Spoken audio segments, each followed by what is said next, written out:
आज के मनन के लिए परमेश्वर के वचन का जो भाग मैंने चुना है वो पाया जाता है लूका रचित सुसमाचार उसका 18 अध्याय 9 से 14। यहाँ पर इस प्रकार लिखा है, उसने उनसे जो अपने ऊपर भरोसा रखते थे कि हम धर्मी हैं और दूसरों को तुच्छ जानते थे, यह दृष्टांत कहा। 2 मनुष्य मंदिर में प्रार्थना करने के लिए गए, एक फरीसी था और दूसरा चुंगी लेने वाला। फरीसी खड़ा होकर अपने मन में यो प्रार्थना करने लगा, हे परमेश्वर, मैं तेरा धन्यवाद करता हूँ कि मैं दूसरे मनुष्य के समान अंधेर करने वाला नहीं, अन्यायी या व्यभिचारी नहीं और न इस चुंगी लेने वाले के समान हूँ। मैं सप्ताह में 2 बार उपवास रखता हूँ। मैं अपनी सब कमाई का 10वांश भी देता हूँ। परंतु चुंगी लेने वाले ने दूर खड़े होकर स्वर्ग की ओर आंखें उठाना भी न चाहा, वरन अपनी छाती पीट पीट कर कहा, हे परमेश्वर, मुझ पापी पर दया कर। मैं तुझसे कहता हूं, वह दूसरा नहीं परंतु यही मनुष्य धर्मी ठहराया जाकर अपने घर गया, क्योंकि जो कोई अपने आप को बड़ा बनाएगा वह छोटा किया जाएगा, और जो कोई अपने आप को छोटा बनाएगा वह बड़ा किया जाएगा। वचन के इस भाग से हम सब परिचित हैं और कई बार इस दृष्टांतों को आपने और मैंने सुना है और कई बार इसमें से हमने प्रचार भी किया है। और ये एक छोटा सा दृष्टांत है जिसमें प्रभु यीशु मसीह कुछ बातों को हमें सिखाना चाहते हैं। जब इस दृष्टांत को जब हम पढ़ते हैं तो हमारे अंदर सबसे पहला जो कंक्लूजन निकल कर आता है वो ये है कि चुंगी लेने वाला को एक अच्छे व्यक्ति के रूप में देखते हैं और जो फरीसी है उसको एक बुरे व्यक्ति के रूप में देखते हैं। लेकिन अच्छी तरह से जब हम इस दृष्टांत का अध्ययन करते हैं तो मसीह जीवन के लिए कुछ अच्छी बातों को हम इस दृष्टांत से सीख सकते हैं। सबसे पहली बात कि प्रभु यीशु दृष्टांतों में क्यों बातें करते थे। यदि हम मत्ती रचित सुसमाचार उसके 13 अध्याय उसके 10 और 11 पद को पढ़ते हैं तो वहां पर इस प्रकार लिखा है, चेलों ने पास आकर उससे कहा, तू लोगों से दृष्टांतों में क्यों बातें करता है। यीशु ने उत्तर दिया, तुमको स्वर्ग के राज्य की भेदों को समझ दी गई है परंतु उनको नहीं। यहाँ पर हम पाते हैं कि किस तरह से प्रभु यीशु मसीह आम जनता से, पब्लिक से दृष्टांतों में बात करते थे, ताकि यदि किसी के अंदर इंटरेस्ट हो, परमेश्वर के वचन को जानने की इच्छा हो तो वो आगे आएगा और परमेश्वर के वचन को ज्यादा सीखना चाहेगा। और यहाँ पर चेलों के लिए सब कुछ ओपन था, क्योंकि परमेश्वर के राज्य की भेदों की समझ चेलों को दी गई है। आइए हम देखते हैं फरीसी और चुंगी लेने वाले कौन थे। फरीसी जो वर्ड है वो ग्रीक वर्ड फेरिशोस से आया है, जिसका मतलब होता है सेट अपार्ट, सेपरेटेड वन। और जब हम इसके मूल को देखते हैं तो यहाँ पर ये हिब्रू और अरामिक मूल पारुस से आया है, जिसका मतलब ये होता है the one who is separated. और सेपरेटेड किन बातों से? Separated from Gentiles, sources of ritual impurity and from non religious juice. जब फरीसियों के बारे में हम सोचते हैं हमारे अंदर नेगेटिव बातें ज्यादा आती है, क्योंकि नए नियम के अधिकतर भागों में हम प्रभु यीशु मसीह को फरीसियों और शास्त्रियों से हमेशा हम एक वाद विवाद करते पाते हैं। और कई बार तो प्रभु यीशु मसीह उनके लिए ऐसे कठोर शब्दों का प्रयोग करते हैं। तो जब हम फरीसियों के विषय में सोचते हैं तो हम उनके विषय में नेगेटिव ज्यादा सोचते हैं। लेकिन हम इस बात को अच्छी तरह जानते हैं कि फरीसियों का जो परमेश्वर का वचन है, जो मूसा की व्यवस्था की किताब है, उसको परिभाषित करने में, उसके अर्थ बताने में बड़ा योगदान है।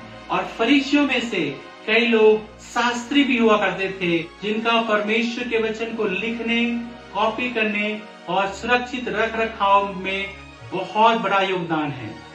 चुंगी लेने वाला अक्सर यहूदी होते थे और वे रोमन साम्राज्य के लिए यहूदियों से टैक्स या चुंगी लिया करते थे। और कई बार जितना वो रोमन साम्राज्य भी उनको बोलता था उससे ज्यादा वो टैक्स लिया करते थे, क्योंकि उनको अलग से सैलरी बहुत कम मिलती थी और रोमन साम्राज्य के लोग चाहते थे ये टैक्स कलेक्टर जो एक्स्ट्रा इनकम लेने के द्वारा अपना जीवन चलाएं। तो ये यहूदी हुआ करते थे और यहूदी लोग रोमन साम्राज्य से घृणा करते थे और इसलिए वे टैक्स कलेक्टर लोगों से भी घृणा करते थे। यदि लूका रचित सुसमाचार के 18 अध्याय के कॉन्टेक्स्ट को या संदर्भ को देखते हैं, जब लूका रचित सुसमाचार के 18 अध्याय के कॉन्टेक्स्ट को हम देखते हैं तो यहाँ पे कॉन्सिस्टेंट प्रेयर के विषय में बात की गई है। जब हम लूका रचित सुसमाचार के 18 अध्याय के कॉन्टेक्स्ट को देखते हैं तो यहाँ पर हम प्रेयर के विषय में, कॉन्सिस्टेंट प्रेयर के विषय में पाते हैं। और यहाँ पर प्रभु यीशु मसीह जब इस दृष्टांत को बता रहे हैं, फरीसी और चुंगी लेने वाले के दृष्टांत को, तो ये दृष्टांत भी एक प्रेयर के विषय में है और मसीह जीवन के विषय में नहीं है। दृष्टांत का आरंभ मंदिर में प्रार्थना करने से होता है। इसमें हम देखते हैं किस तरह से फरीसी और चुंगी लेने वाले दोनों मंदिर में प्रार्थना कर रहे हैं। यहूदियों के विषय में जब हम पढ़ते हैं इस बात को हम पाते हैं कि यहूदी लोग दिन में 3 बार अपने घरों में प्रार्थना करते थे, लेकिन फिर भी वे परमेश्वर के मंदिर में जाकर के प्रार्थना करते थे। आज के संदर्भ को हम देखें तो बहुत बार लोगों का ऐसा विचार होता जा रहा है कि हम अपने घर में प्रार्थना कर लेते हैं, हम YouTube में, Facebook में हम प्रार्थना कर लेते हैं, हम फोन के द्वारा प्रार्थना कर लेते हैं, इसलिए हमें परमेश्वर के भवन में जाकर के प्रार्थना करने की जरूरत नहीं है।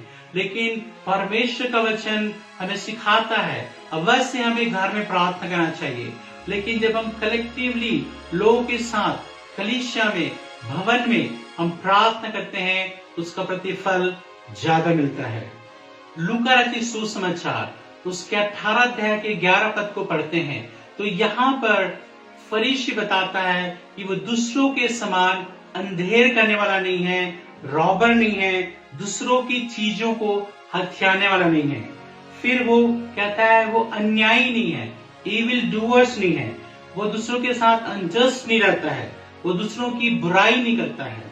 और तीसरी बात वो कहता है कि वो दूसरों के समान व्यभिचारी नहीं है, अडल्टरर नहीं है।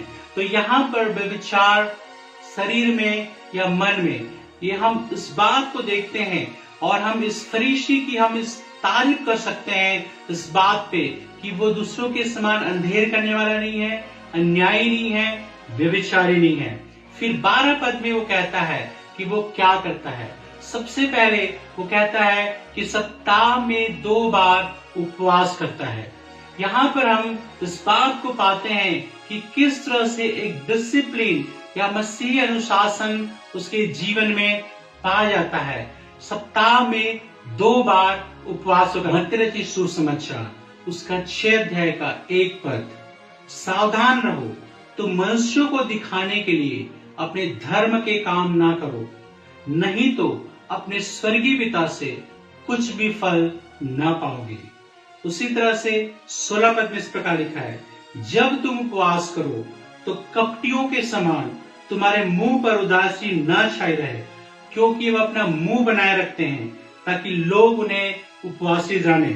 मैं तुमसे सच कहता हूँ कि वे अपना प्रतिफल पा चुके। परंतु जब तू उपवास करे तो अपने सिर पर तेल मल और मुंह धो, ताकि लोग नहीं परंतु तेरा पिता जो गुप्त में है तुझे उपवासी जाने। इस दशा में तेरा पिता जो गुप्त में देखता है तुझे प्रतिफल देगा करता है। जब हम मत्ती रचित सुसमाचार उसके 6 अध्याय के 1 पद को और 16 पद को पढ़ते हैं तो यहाँ पर हम पाते हैं कि किस तरह से जो उपवास है वो एक्ट ऑफ राइचियसनेस या धार्मिकता के काम के रूप में प्रभु यीशु के द्वारा सिखाया गया है। प्रभु यीशु ने कहा जब तुम उपवास करो, उसने ये नहीं कहा यदि तुम उपवास करो। और यदि हम 16 पद को पढ़ते हैं तो वहां पर लिखा है, इस दशा में तेरा पिता जो गुप्त में देखता है तुझे प्रतिफल देगा। उपवास का रिवार्ड है। तो यहाँ पर हम इस बात को पाते हैं कि फरीसी ने अपना जीवन उपवास के लिए दिया था। फिर अगली बात कहता है, मैं अपनी सब कमाई का 10वां देता हूं। ये बहुत ही अच्छी बात हमें सिखाता है कि सब कमाई का, ऑल रिसोर्सेस का 10% वो परमेश्वर के भवन में ला कर देता है। मलाकी 3 अध्याय उसका 8 से लेकर 10 पद। क्या मनुष्य परमेश्वर को धोखा दे सकता है? पर देखो, तुम मुझको धोखा देते हो, तो भी पूछते हो हमने किस बात में तुझे लूटा है? दशमांश और उठाने की भेंटों में तुम पर भारी साप पड़ा है, क्योंकि तुम मुझे लूटते हो। वरन सारी जाति ऐसा करती है। सारे दशमांश भंडार में ले आओ, कि मेरे भवन में भोजन वस्तु रहे। और सेनाओं का यहोवा यह कहता है कि ऐसा करके मुझे परखो कि मैं आकाश के झरोखे तुम्हारे लिए खोलकर तुम्हारे ऊपर अपरंपार आशीष की वर्षा करता हूं कि नहीं।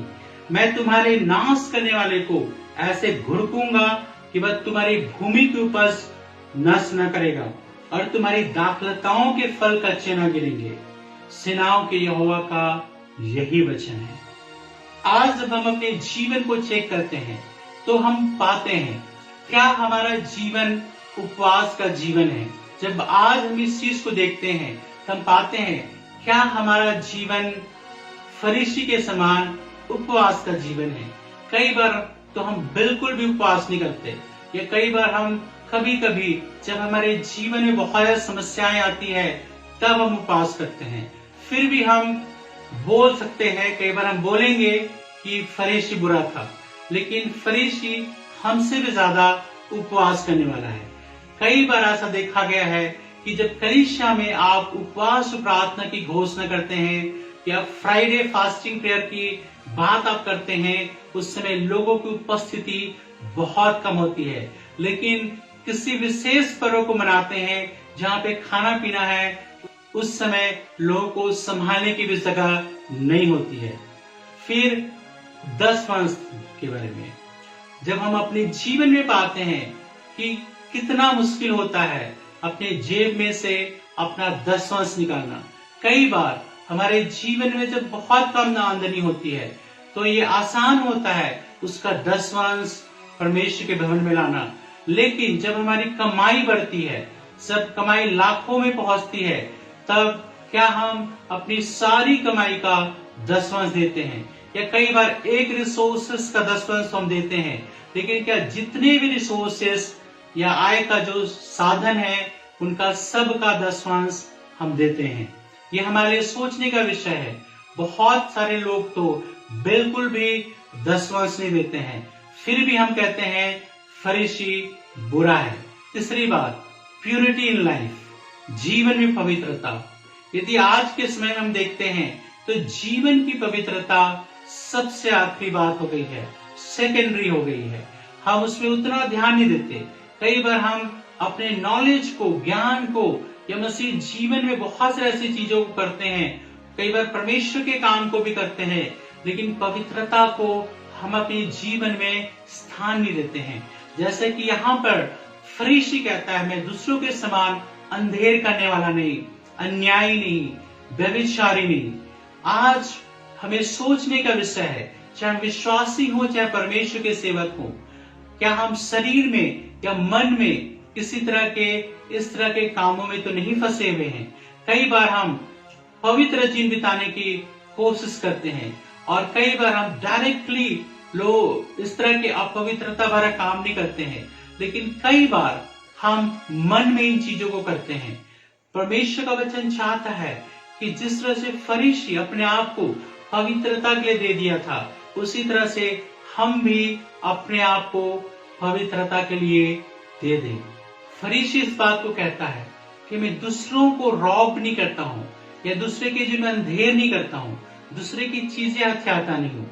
लेकिन आज के समय में हम मसीह जीवन में पाते हैं कि किस तरह से हम अपने लाभ के लिए, केवल अपने बारे में स्वार्थ की पूर्ति के लिए, हम दूसरों को जो पहुंचना चाहिए, जो साधन दूसरों के लिए भी है, उसको भी हम अपने पास लेकर आना चाहते हैं। और हम चाहते हैं चारों तरफ से हम ही आशीषित हों और लोगों के पास कुछ भी ना पहुंचे। टैक्स कलेक्टर की प्रेयर, जब हम 13 पद को पढ़ते हैं, इस प्रकार लिखा है, परंतु उस चुंगी लेने वाले ने दूर खड़े होकर स्वर की ओर आंखें उठाना भी न चाहा, पर अपनी छाती पीट पीट कर कहा, हे परमेश्वर, मुझ पापी पर दया कर। एक्चुअली में हम सब इसी तरह की प्रार्थना को चाहते हैं।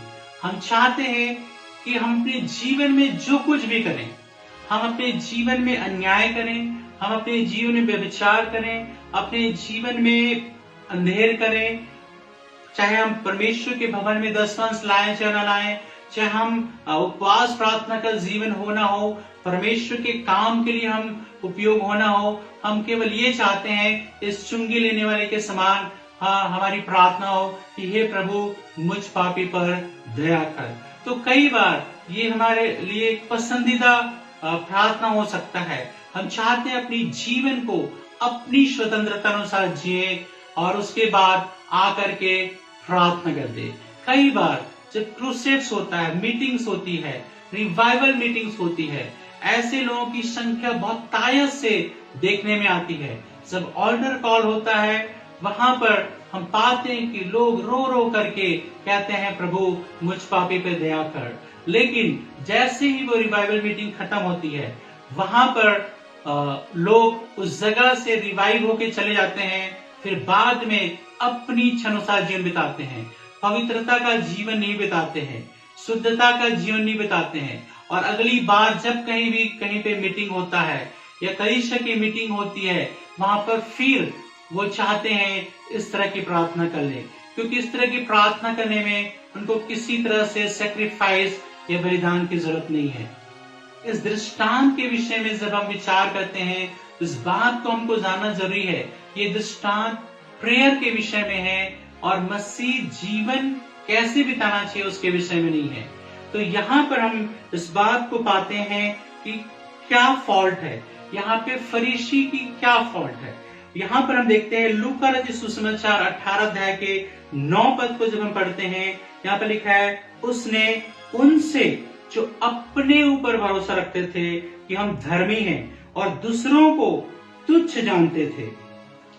तो यहाँ पर प्रभु यीशु मसीह इस दृष्टांत को बताते हैं तो वो किस बात पे जोर देते हैं, या फरीसी की कौन सी ऐसी गलती है जिसके विषय में प्रभु यीशु बताते हैं। तो यहाँ पर लिखा है, जो सोचते थे कि मैं धर्मी हूं, जो सोचते अपने विषय में धर्मी सोचते थे और दूसरों को तुच्छ जानते थे। तो यहाँ पर प्रभु यीशु मसीह ने फरीसी के किसी भी काम को, जो वो उपवास रखता था या वो दशमांश देता था या वो अन्याय नहीं करता था, व्यभिचार नहीं करता था, अंधेर नहीं करता था, इसके विषय में प्रभु यीशु मसीह ने कुछ भी कमेंट नहीं किया। यहाँ पे उसको बुरा नहीं कहा, लेकिन किस बात को बुरा कहा?